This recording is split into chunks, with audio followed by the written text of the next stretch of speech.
ए ओ औ अंग अह, और कुछ सुनाते हो नहीं, बस इतना ही। पुजारी बोले इससे क्या हो जाएगा?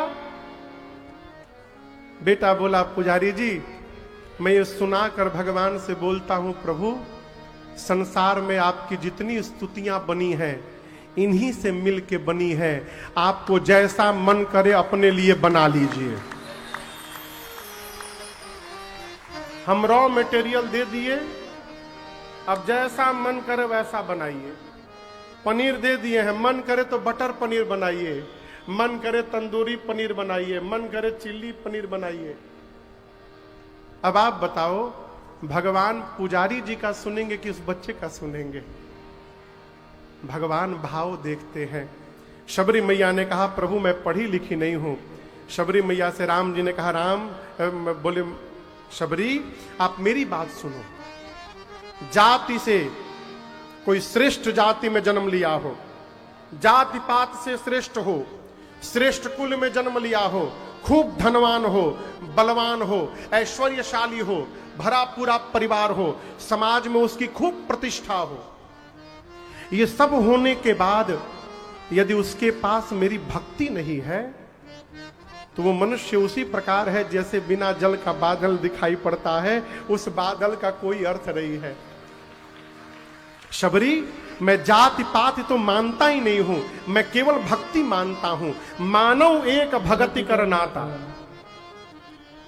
अभी आपको कहा था जो वास्तव में भगवान का भक्त होगा उसको पता ही नहीं होगा कि मैं भगत हूं। राम जी बोले शबरी आप में नवों की नवों भक्ति है। शबरी मैया बोली प्रभु मेरे भीतर है। राम जी बोले तभी तो मैं आया हूं, तभी तो आया हूं। राम जी बोले मैं एक एक भक्ति बोलते जा रहा हूं, तुम मिलाती जाओ तुम्हारे भीतर है कि नहीं। राम जी बोले पहली भक्ति जीवन में किसी संत का संग हो जाए, ये पहली भक्ति। दूसरी भक्ति जो पिछले 8 दिनों से आप लोग कर रहे हैं, भगवान की कथा के प्रसंगों में प्रेम हो जाना, ये दूसरी भक्ति है। आप सबके पास दूसरी भक्ति विद्यमान है। मान रहित होकर सद्गुरुदेव भगवान की सेवा करना, ये तीसरी भक्ति है। कपट का त्याग करके भगवान का गुणगान करना, ये चौथी भक्ति है। विश्वास पूर्वक भगवान का मंत्र जपना, ये पांचवी भक्ति है। सज्जनता शीलता पूर्वक अपने कर्तव्य का पालन करते रहना, ये छठी भक्ति है। सब में भगवान का दर्शन करना और संत का सम्मान भगवान से अधिक करना, ये सातवीं भक्ति है। धर्म पूर्वक जितना लाभ है उसी में संतुष्ट रहना और सपने में भी किसी के दोष की चर्चा न करना, ये आठवीं भक्ति है। और राम जी कहते हैं शबरी जीवन में सरल हो जाना, सहज हो जाना, मेरे भरोसे हो जाना, ये नवीं भक्ति है। यही 9 प्रकार की भक्ति है और ये नवों की नवों आप में विद्यमान है। नवों भक्ति आप में है। सीता जी के बारे में कुछ जानती हो? शबरी मैया ने कहा प्रभु मेरे गुरु जी ने कहा था राम जी जब पूछे तो कहना पंपा सरोवर जाएं, वहां सुग्रीव जी से मित्रता होगी और आगे का सब काम सुग्रीव पूरा करेंगे। इतना कह के शबरी मैया ने योगाग्नि प्रज्वलित करा करके अपने आप को जलाकर मैया ने भस्म कर दिया। शबरी मैया का तेज भगवान के पद में प्रवेश कर गया है। शबरी मैया को भगवान ने विदा किया, आगे पंपा सरोवर गए।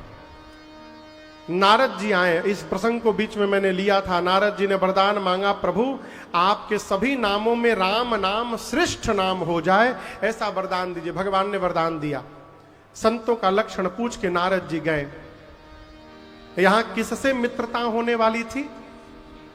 जोर से बोलिए। सुग्रीव से। सुग्रीव आए नहीं। और याद रखिएगा काम यदि अपना हो ना तो सामने वाले के भरोसे नहीं बैठना चाहिए, स्वयं जाना चाहिए। राम जी बोले लक्ष्मण जी से सुग्रीव नहीं आ रहे तो हम पहुंचे सुग्रीव के पास और यहीं से किष्किंधा कांड की कथा शुरू हो रही है। और 10 मिनट बैठिएगा आप लोग। हाँ, कल की कथा कितने बजे से है? सवेरे 9 बजे से। 9 बजे मत कहिए, कई लोग रात्रि खाना आ जाइए 9 बजे। सवेरे 9 बजे से कल की कथा। और 10 मिनट हनुमान जी महाराज को लंका पहुंचाने की तैयारी की जाए, उसके बाद विश्राम देंगे। हाँ कहो। भगवान जैसे आगे बढ़े, ऋष्यमुख पर्वत आया। इसी ऋष्यमुख पर्वत पर सुग्रीव जी महाराज अपने मंत्रियों के साथ रहते थे। ऊपर बैठे हैं पहाड़ पर, दूर से आते राम लक्ष्मण जी दिखाई पड़े, हाथ में धनुष बाण दिखा, डर गए, कहीं मुझे मारने तो नहीं आ रहे।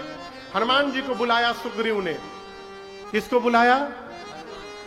कथा में पहली बार हनुमान जी आ रहे हैं, इसलिए आइए भाव और श्रद्धा के साथ बोलिए हनुमान जी महाराज की जय।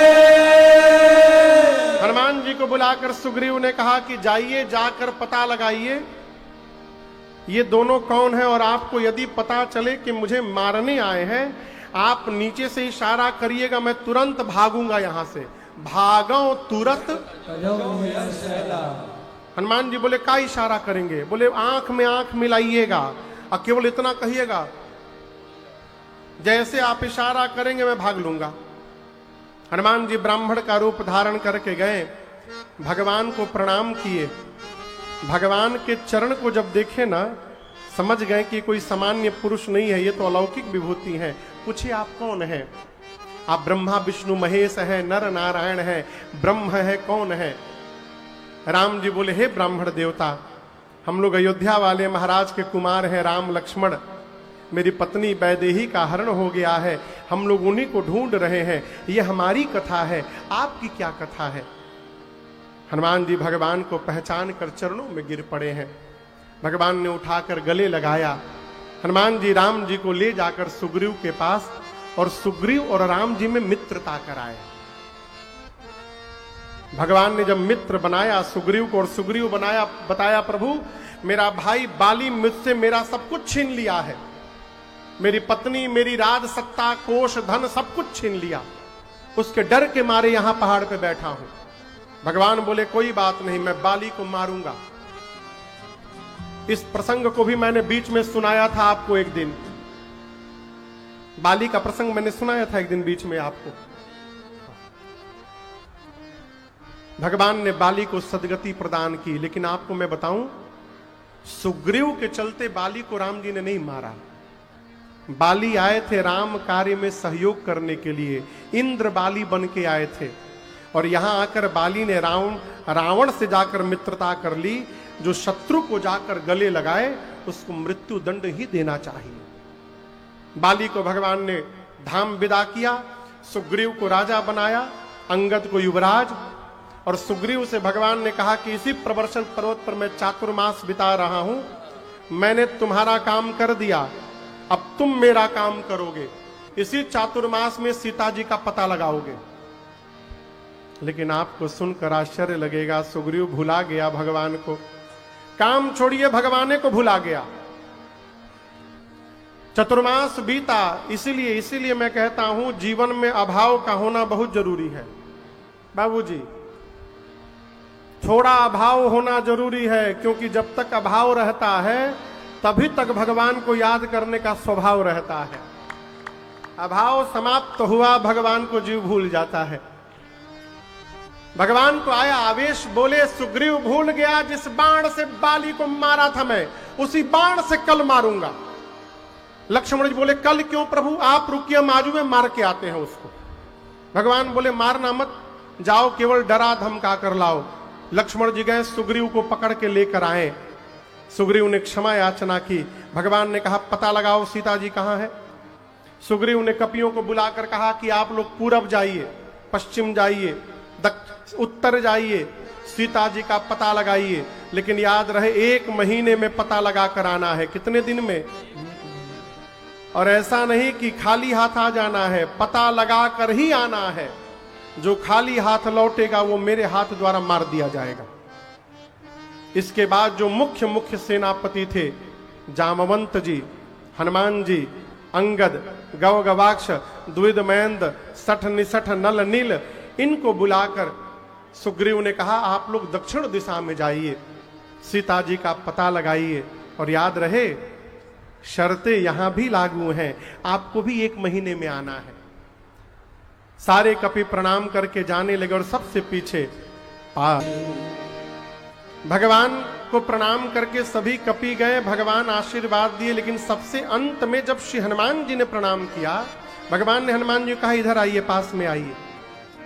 हनुमान जी भगवान के पास गए, प्रभु ने सिर पे हाथ रखा और अपनी संध्या वाली अंगूठी निकाल कर कहा, हनुमान इसको लेकर के जाइएगा, सीता जी को दीजिएगा, मेरा विरह बल बताइएगा और शीघ्र वापस लौट करके आइएगा। इस प्रसंग को भी मैंने 2 दिन पहले सुनाया था। हनुमान जी प्रणाम करके सभी कपियों को लेकर गए। रास्ते में स्वयं प्रभा मिली और उन्होंने अपने तपस्या के बल से समुद्र के किनारे भेज दिया। समुद्र के किनारे कपियों को जटायु जी के भाई संपाति मिले। क्या नाम था उनका? जोर से बोलिए। संपाति। संपाति जी बोले जामवंत जी से कि मैं सीता जी को नित्य देखता हूं। बोले कहां देखते हैं? बोले समुद्र में 100 योजन दूर त्रिकूट पर्वत पर लंका नगरी है। उस लंका में अशोक वाटिका में एक अशोक वृक्ष के नीचे वो देखिए सीता जी बैठी हैं, मैं नित्य देखता हूं। जामवंत जी बोले और सहायता करिए। बोले और नहीं कर सकता हूं, बूढ़ा हो गया हूं ना, बल नहीं है, नहीं तो अवश्य करता। हाँ एक काम कर सकता हूं, आप सभी लोगों में से कौन वहां जाएगा ये बता सकता हूं। कौन जाएगा? ये नहीं बोला हनुमान जी जाएंगे, ना ना। दूरी कितनी है? 100 योजन। 1 योजन में 12 किलोमीटर, तो 100 योजन में कितना हो गया? 1200। यहां जहां हम लोग बैठे हैं यहां से 1200 किलोमीटर दूर कोई शहर है? हाँ ठीक बोले, दिल्ली। दिल्ली यहां से 1200 किलोमीटर दूर है। जामवंत जी से संपाति बोले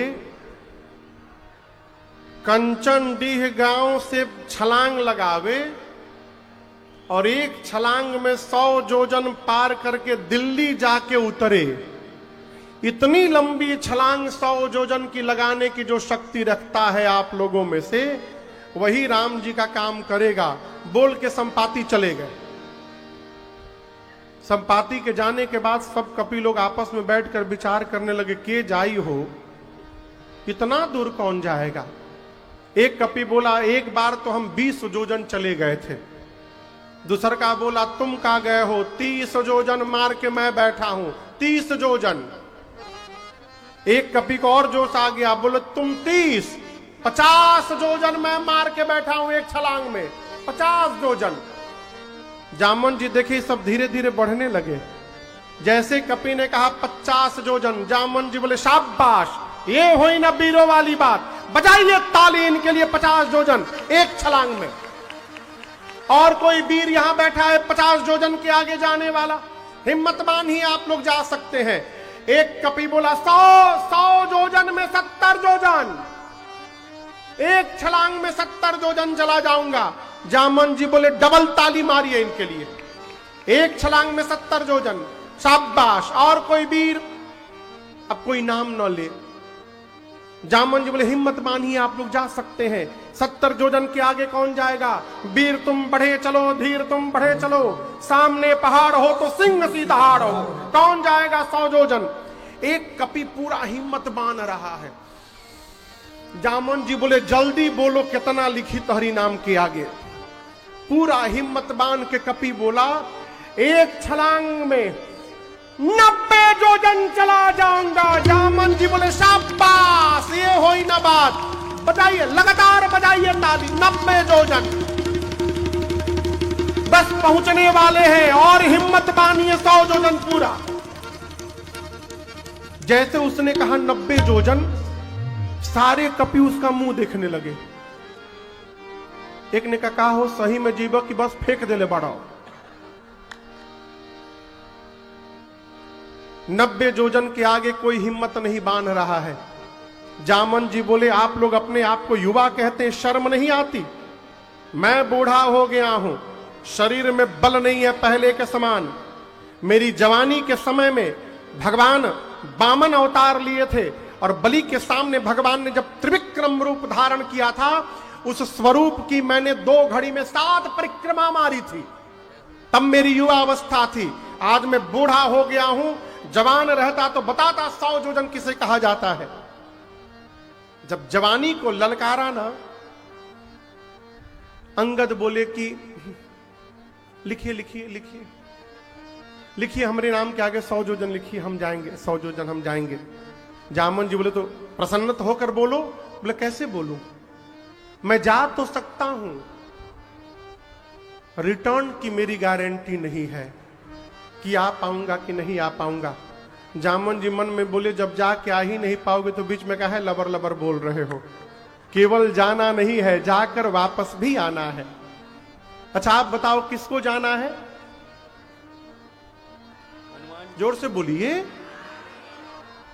जाना है हनुमान जी को।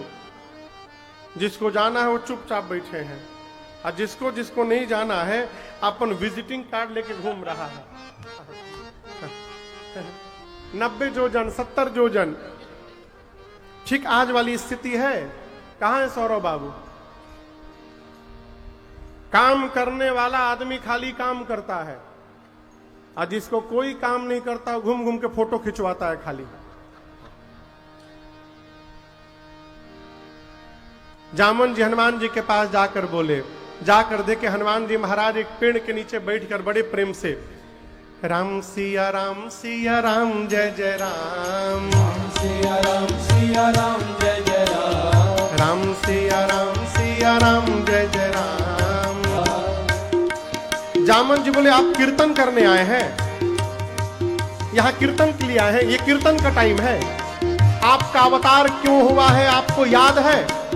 हनुमान जी बोले मुझे कुछ याद नहीं है। जामवंत जी याद दिलाते हैं, हे पवन पुत्र आपका अवतार केवल राम काज लगी तब अवतारा, सुनत पर्वताकार। राम काज लगी तब अवतारा, सुनत पर्वताकार। जैसे जामवंत जी ने कहा कि आपका अवतार राम कार्य के लिए हुआ है, हनुमान जी सुने कि राम कार्य के लिए मेरा अवतार, सुनने की देरी थी। सुनते ही हनुमान जी महाराज ने पर्वत का आकार धारण कर लिया। पढ़ते पढ़ते सुनता ही भयउ पर्वताकारा, विकराल रूप धारण कर लिए हनुमान जी। सारे कपि ऐसे देखने लगे, इतना विशाल। हनुमान जी बोले जामवंत जी आपने कहा कोई समुद्र पार नहीं किया, मैं पार नहीं करूंगा।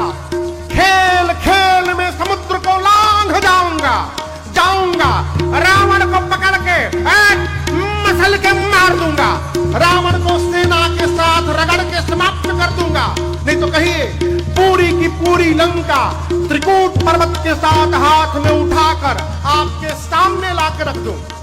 मैं क्या करूं? रावण को मारूं, सेना को मारूं, लंका ले आऊं, क्या करूं? जामन जी बोले पहले नीचे आइए, आप बराबरी में आइए। आप न रावण को मारिएगा, न सेना ले आइएगा, न लंका ले आइएगा, केवल एक काम, इतना करा। जामन जी ने कहा चुपचाप जाइए, सीता जी को देखिए और उनकी सूचना आकर के राम जी को दीजिए, बस। हनुमान जी बोले इतना दूर जाऊंगा, रावण को 1-2 फाइट लगाए बिना चलाऊंगा? बोले ना ना, never try to touch him, Ravan को छुइएगा भी मत। रावण के लिए राम जी स्वयं में पर्याप्त हैं। कपि से जामन जी ने कहा राम जी जाएंगे, निशाचरों का अंत करेंगे और राम जी ही सीता जी को ले आएंगे। कपियों की सेना कौतुक के लिए रहेगी। भगवान के सुयश को नारद आदि मुनि गाएंगे। इस कथा को जो सुनेगा, कहेगा, गाएगा, समझेगा, वो अंत में भगवान के परम पद को प्राप्त कर जाएगा, इसमें कोई संशय नहीं है। तो अब हनुमान जी सीता मैया का पता लगाने के लिए लंका चलेंगे। कब चलेंगे? कल सुबह 9 बजे। कल हम और आप सुबह 9 बजे की सत्र में मिलेंगे, सुंदरकांड की कथा, और उसके बाद राम राज्याभिषेक महोत्सव के साथ इस सत्र को विश्राम देंगे। मिलते हैं प्रातः बेला में, तब तक के लिए हरे राम राम राम सीता राम राम राम, हरे राम राम राम सीता राम राम, हरे राम राम राम सीता राम राम राम, हरे राम राम राम सीता राम राम राम, हरे राम राम राम सीता राम राम, हरे राम राम राम सीता राम राम, सीता राम सीता राम। सभी लोग दोनों हाथ ऊपर उठाइए और एक साथ कहिए हरे राम राम राम हरे हरे, हरे कृष्णा कृष्णा कृष्णा हरे हरे। आज की प्रभु शंभुनाथ हनुमान, राम लखन श्री जानकी, सदा करहु कल्याण। सियावर रामचंद्र भगवान की जय, श्री उमापति महादेव की जय, पवन सुत हनुमान की जय, बोलो भाई सब संतन की जय। जय जय श्री सीताराम। नमः पार्वती पते हर